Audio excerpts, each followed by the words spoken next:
It begins with a file, a thin, ordinary-looking folder buried deep in the archives of British intelligence. For decades, it sat in silence, its title stamped in cold black ink, Operation Foxley.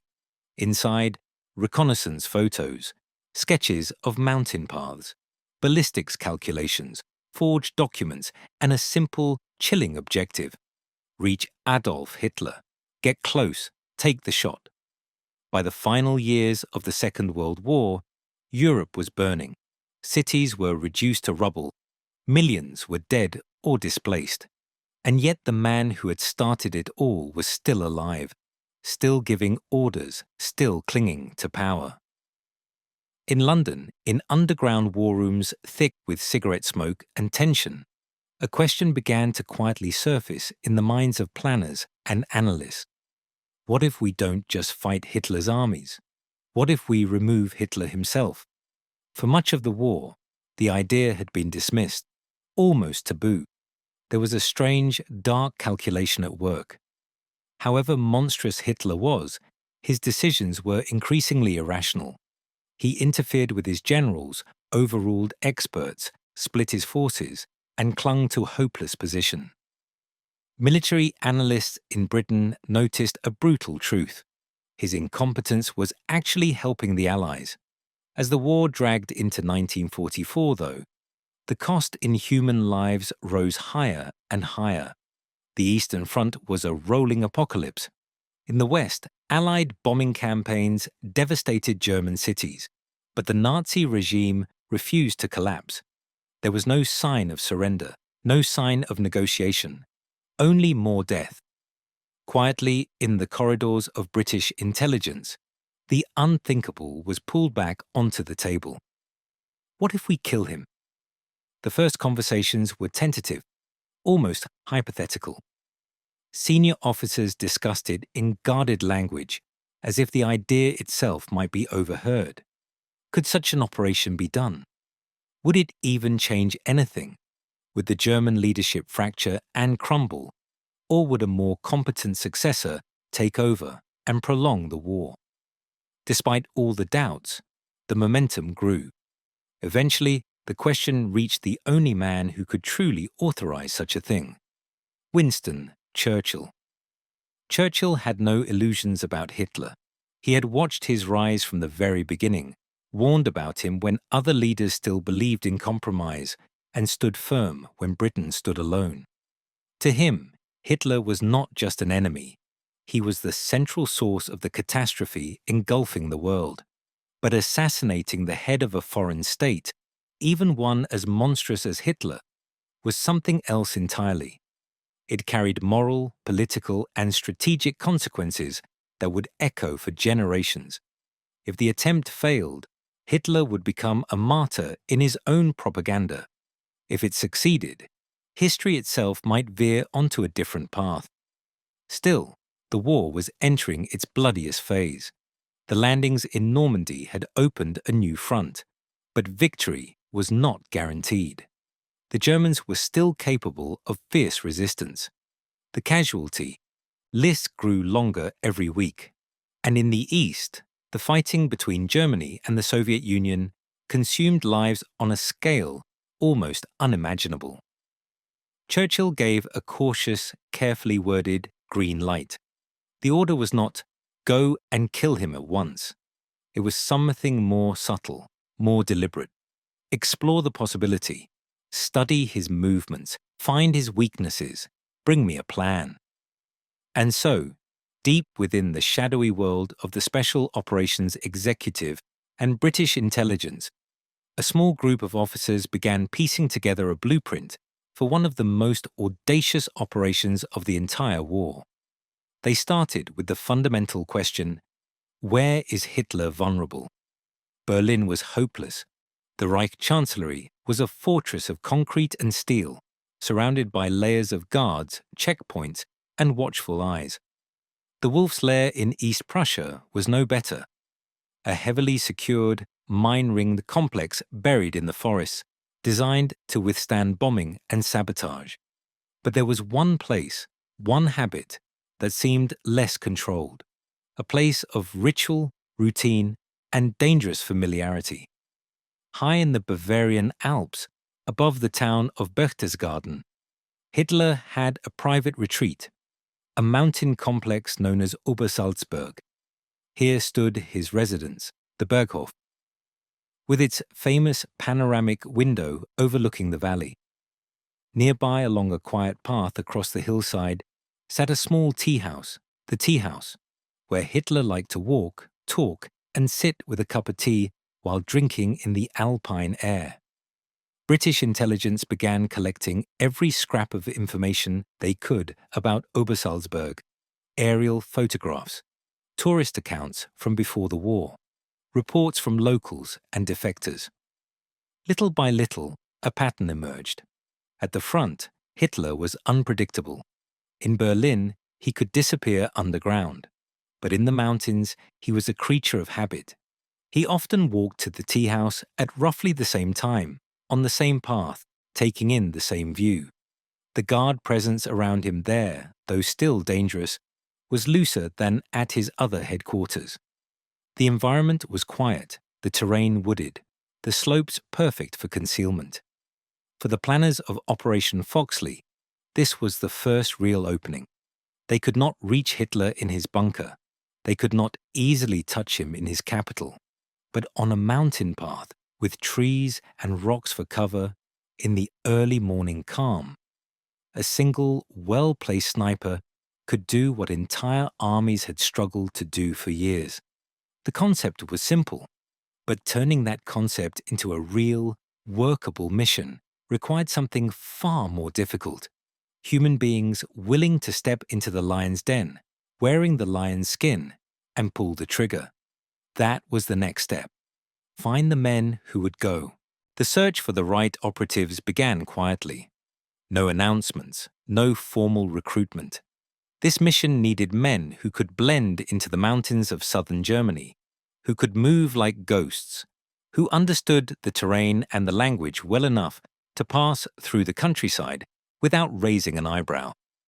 The first breakthrough came from an unlikely source, a Polish soldier who had escaped German captivity earlier in the war. His real name remains buried in redacted files, but his profile stood out.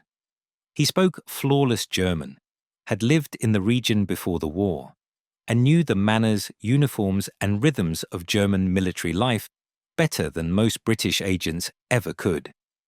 He could pass as a mountain troop, a guard, even a local. To the planners, he was invaluable, not just a guide, but someone who could anchor the mission in authenticity. Alongside him, they selected a sniper, not just any marksman, but one with exceptional patience, nerves hardened in combat, and a personality so calm and steady that he could sit unmoving for hours in freezing wind without losing focus. The profile written about him in the Foxley file is almost clinical. Steady hand, disciplined temperament, unaffected by pressure. In other words, exactly the kind of man who could line up his sights on the most infamous figure in the world and still pull the trigger cleanly.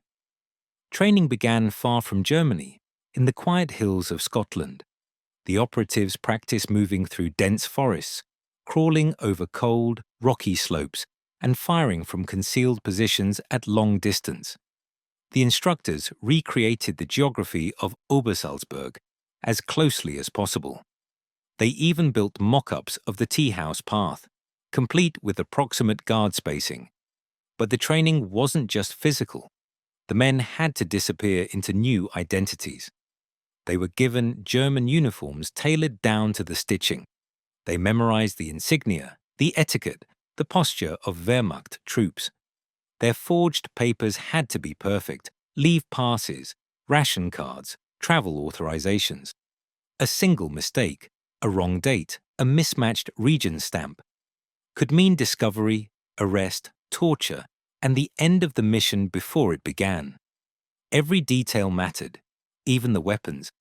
Instead of British rifles, the sniper would use a German 98K, the standard firearm of the Wehrmacht. If anyone heard the shot, It had to sound like something from a German patrol, not like an intrusion from foreign operatives, and the rifle itself had to match the conditions of the Bavarian mountains. The team trained in cold air, adjusting for thinner atmosphere and shifting wind. They practiced firing at dawn, when light changes quickly and shadows play tricks on the eyes. Then came the infiltration plan. The operatives would be dropped by parachute at night over Austria, disguised as German mountain troops returning from leave. Their equipment would be minimal. Too much gear would make them stand out. They would land, bury their chutes, and begin moving toward Obersalzberg, along hidden tracks familiar to locals, but unlikely to be patrolled. If stopped, they had a story prepared. They were rejoining their unit after time away, delayed by transportation shortages, their uniforms, their papers, their accents. Everything had to support the lie. Once in the region, they would travel like ordinary soldiers, not skulking, not sneaking, acting natural. That was the key insight of the planners. The safest way to move through enemy territory wasn't to hide from sight, but to appear as though you belonged. From there, they would approach the slopes above the tea house path. MI6 had identified a ridge that overlooked a stretch of the trail where Hitler typically slowed down, sometimes to talk, sometimes just to observe the view. The distance from ridge to path was ideal for a sniper shot, close enough for accuracy, far enough to stay concealed. The moment of the assassination was described in the file with almost chilling simplicity. The sniper would wait in silence as Hitler and his small entourage approached. The morning light would be thin. A slight mist often clung to the trees. The guards typically followed several paces behind, far enough that a sudden impact might confuse them for a moment, just long enough for the shooter to escape into the woods. The sniper would have only seconds. One inhale, one exhale, one pull of the trigger, and then the two operatives would vanish into the forest, following pre-planned escape routes southward. The terrain was rugged, but if they moved quickly and kept to the shadows, they had a chance to reach friendly contacts and eventually slip out of the region. It wasn't suicide. It was dangerous, yes. Nearly impossible, perhaps. But not hopeless. The planners believed the odds were real. The plan was solid. The window of opportunity was there. And yet, as the operation grew more defined, another idea emerged. One so different, so risky, and yet so strangely practical that it was given serious consideration. If killing Hitler with a bullet proved too volatile, what if they killed him with his own tea? The tea idea surfaced almost quietly, almost as a footnote in early discussions. But the more analysts examined Hitler's routines inside the Obersalzberg complex, the more plausible it seemed. Hitler was famously meticulous about his diet, preferring simple vegetarian meals, regular schedules, and, above all, predictable habits. One of those habits was his afternoon tea. He often retreated to the tea house or a private room with a small staff, sipping from the same delicate cups, prepared by the same small circle of attendants. If the sniper plan required perfect timing and perfect aim, the tea plan required something else entirely: access. That became the problem. Access. Hitler's food and drink were surrounded by layers of caution. There were tasters whose job it was to ingest his meals before he did. There were staff rotations that shifted unpredictably.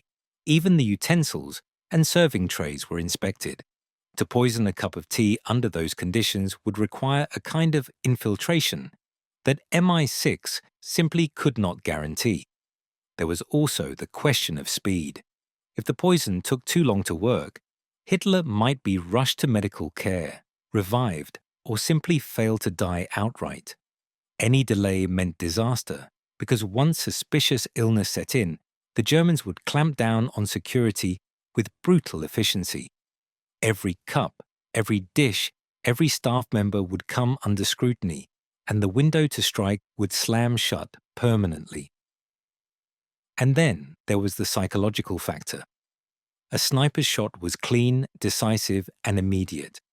Poison was uncertain, messy, and could lead to conspiracy theories, even internal purges, that might strengthen the regime rather than weaken it. The T plan was examined, debated, and ultimately pushed aside. The rifle returned to the centre of the operation.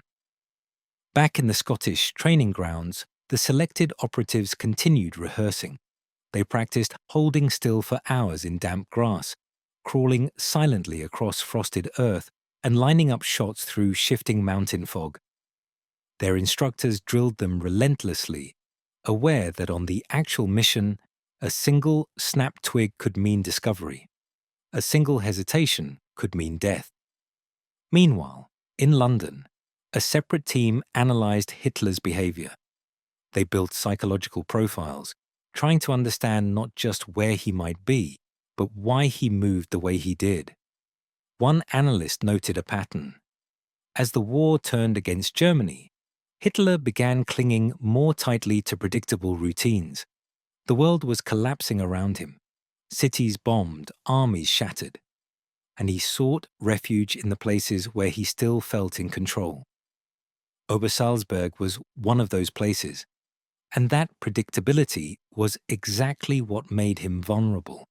But not everyone in British intelligence was fully committed. As the planning grew more precise, a growing concern began to rise inside the War Office and among senior strategists. What if killing Hitler made things worse? It was a disturbing idea, but one rooted in cold analysis. Hitler's grip on the German military had become increasingly erratic. He dismissed capable generals, refused tactical retreats, and demanded offensives that made no sense. His paranoia fractured communication. His pride prevented strategic withdrawals. In short, Hitler was sabotaging his own war effort. If he died, the vacuum might be filled by hardened professionals, men like Himmler, Goebbels, or surviving generals, who might actually run the war more effectively. Some intelligence assessments warned that with Hitler gone, Germany could fight on more coherently for months, possibly even into 1946. Churchill received these reports. He read the arguments, the forecasts, the probabilities, and he hesitated. The planners continued refining Foxley, but the mission existed inside a strange tension, a plan too bold to ignore, yet too dangerous to approve lightly. Still, the preparations never stopped. The window through which a sniper could see Hitler walking the mountain path was a narrow one. If they didn't act quickly, it could close forever. And then, just as Operation Foxley reached its most polished, most ready state, the situation in Germany began to shift. Hitler started visiting the Berghof less frequently. Air raids increased. Security tightened. His world shrank from grand alpine views to dark bunkers and concrete corridors. The tea-house walks became irregular, then rare, then ceased almost entirely. The perfect opportunity the planners had been banking on began to dissolve, and while the operatives waited, ready, trained, disguised, prepared to risk everything, history itself was moving faster than their mission. The planners could feel it happening in real time. What had once been a narrow but reliable routine, Hitler's morning walk to the tea house, was now becoming unpredictable. Reports filtered in suggesting that Hitler was withdrawing deeper into his fortified headquarters, spending less time in the open air and more inside guarded compounds. Some blamed the shifting tides of war. Others pointed to an increase in assassination fears after the July 20th plot. Whatever the reason, the mountains of Obersalzberg were no longer the sanctuary they had once been for him. But even as the opportunity slipped, the work of analyzing Hitler continued. Intelligence officers pored over intercepted communications, behavior reports, and testimonies from defectors. They were trying to answer a deeper question now, something beyond tactics and logistics. They wanted to know how Hitler would react if someone tried to kill him, not physically, but psychologically. The profiles they assembled painted a portrait of a man who would never expect an assassination attempt this late in the war. Not because he felt safe, but because he believed he was indispensable. He convinced himself that the Allies needed him alive as a negotiating partner, that his presence was a kind of twisted insurance against harsher post-war terms. It was delusion, but a dangerous one, and it made him blind to certain possibilities. This blindness was what made Operation Foxley feel so plausible. Hitler was guarded, yes, but not with the vigilance of someone who believed he might be killed at any moment. He was careless with routine. He trusted settings that felt familiar. He believed in his own aura of destiny. This sense of personal invulnerability was exactly what the planners intended to exploit.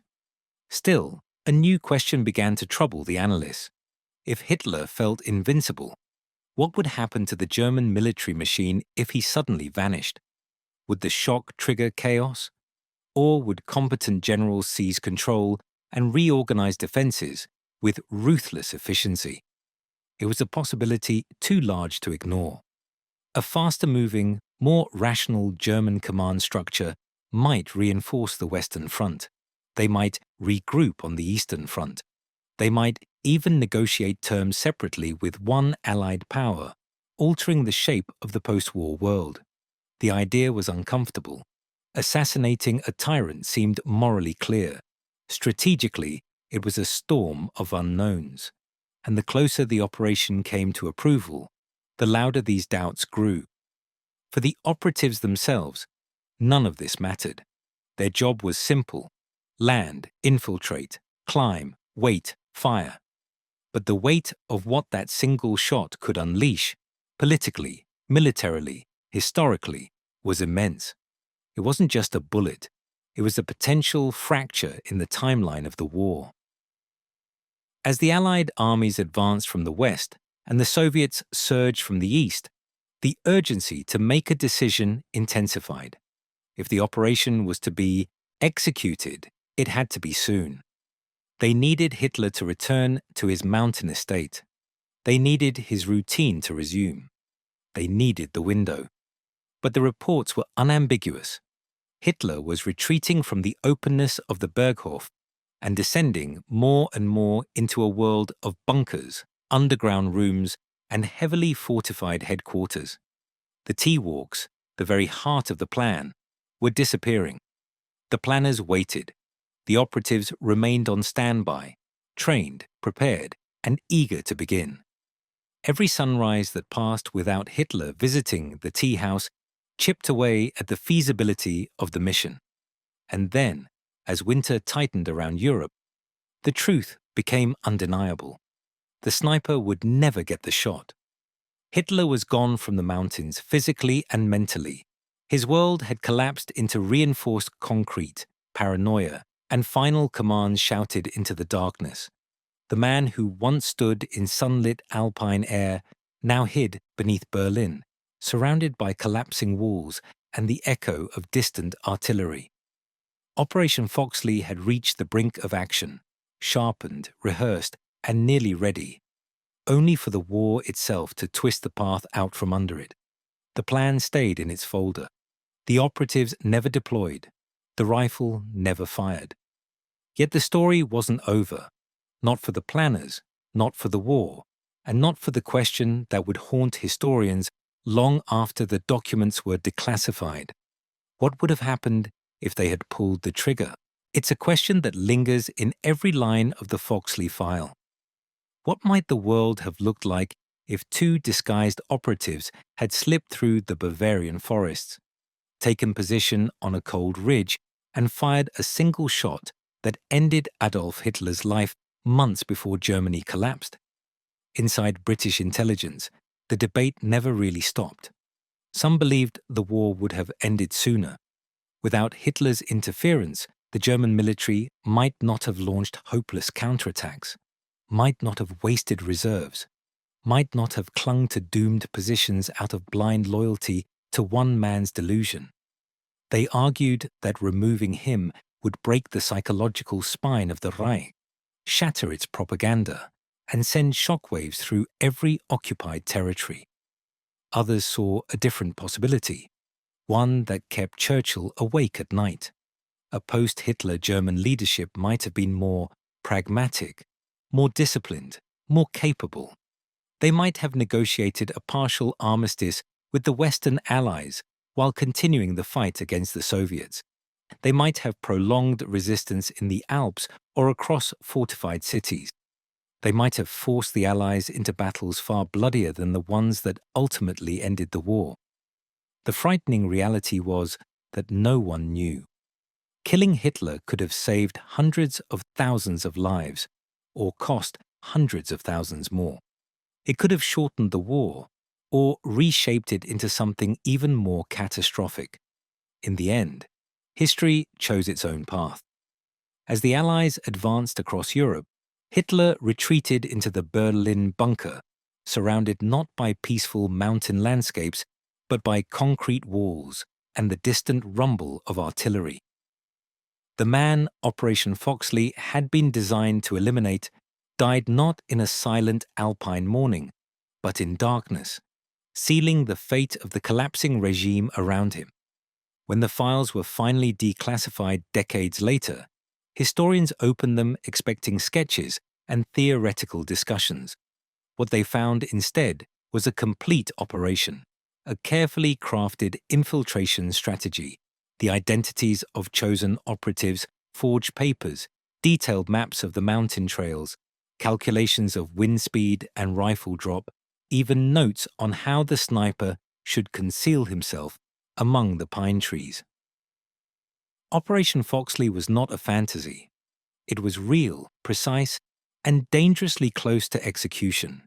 And yet it never moved beyond the page. It remains a strange artifact of the war, a moment where the Allies stood at the threshold of drastically rewriting history, but stepped back, uncertain of the consequences. A mission prepared in silence, held together by courage and speculation, ultimately undone not by failure, but by time itself. As we look back now, with the benefit of decades and distance, Operation Foxley asks a final question. How much power can a single moment hold? One rifle, one ridge, one breath, one shot, enough to change the course of nations, or enough to plunge a wounded world into unpredictable chaos. The operatives never fired. The mission never launched. But the possibility of it, the knowledge that the course of the war came so close to hinging on a hidden sniper in the Bavarian Alps, is a reminder of how fragile history can be, how vast decisions sometimes condense into seconds, and how easily the world we know could have become something entirely different. And so, the file returns to silence, a plan perfected, rehearsed, sharpened, and ultimately left untouched. Operation Foxley ends not with an explosion, not with a rifle crack, but with a door closing in the archives, a story of what almost happened and what never did,